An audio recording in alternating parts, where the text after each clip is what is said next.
పొద్దున్న నుంచి దాన్ని ముందేసి కూర్చున్నారు. దరిద్ర టేప్ రికార్డ్ సెకండ్ హ్యాండ్ లో చౌక దొరికిందని కొన్నాను.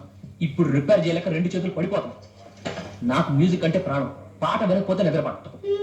మీరు పాట వినాలంటే నేను పాడినా ఏంటి? ఏమిటి నువ్వు పాటలు పాడతావా? ఏంటండి మరి అంత తేలిక తీసేశారు? మా ఆశ్రమంలో ఫంక్షన్లు జరుగుతున్నప్పుడు పెద్ద పెద్ద వాళ్ళు వచ్చినప్పుడు నా చేత పాటలు పాడించేవారు. పాటలు పాడుతున్నప్పుడు ఒకటే చప్పట్లు చప్పట్లు కొట్టే కొద్దీ నేను పాడేదాన్ని. మరి ఇన్ని రోజులు నాకు ఎందుకు చెప్పలేదు డార్లింగ్? ఏదో ఒకటి వదులు. తలుపులు మూయండి. ఏ ఎవరిని వింటారనా? కాదండి, నా పాట మీరు తప్ప మీరు ఎవ్వరు వినకూడదు. నా పాట మీకే అంకితం. ఓ ఏం కొట్టేవా నచ్చలక. వస్తానుండు. నీ పాట నాకే అంకితం. ఓకే ఏది పాడు.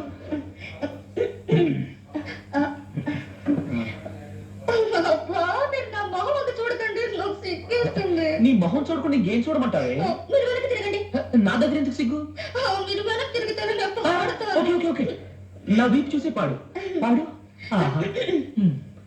దేవుడా దేవుడా అమ్మా నాన్న లేని వాళ్ళు, కూడు నీళ్లు లేని వాళ్ళు, దేవుడా దేవుడా దేవుడా. ఆపు ఆపు. నీ అమ్మ కడుపులో బాంబు పెట్ట. దేవుడా దేవుడా అంటే ఎవరో పోయారనుకుంటారే. ఇది పాట కాదు, పాట కాదే. సౌఖ్యాకులు. నాయనమ్మా నాయనమ్మా. నిజంగా నా పాట బాగలేదండి. దేవుడా. ఏంటక్క గలగల మాట్లాడేదానివి? మౌనంగా ఉన్నావేంటి? రాత్రులు నిద్రపోయాక మీ బావగారు పాట పాడమన్నారమ్మా. పాడవా?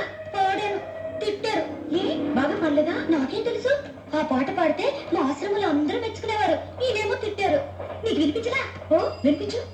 దేవుడా దేవుడా అమ్మా నాన్న లేని వాళ్ళం, కూడు నీళ్లు లేని వాళ్ళం, దేవుడా దేవుడా అమ్మా నాన్న లేని. అయ్యో పాపం, ఇద్దరికీ అమ్మ నాన్న లేరమ్మా. ఇదిగో రోజా అంటే నా పాట అడుక్కు తినేవాడి పాటలా ఉందన్నమాట.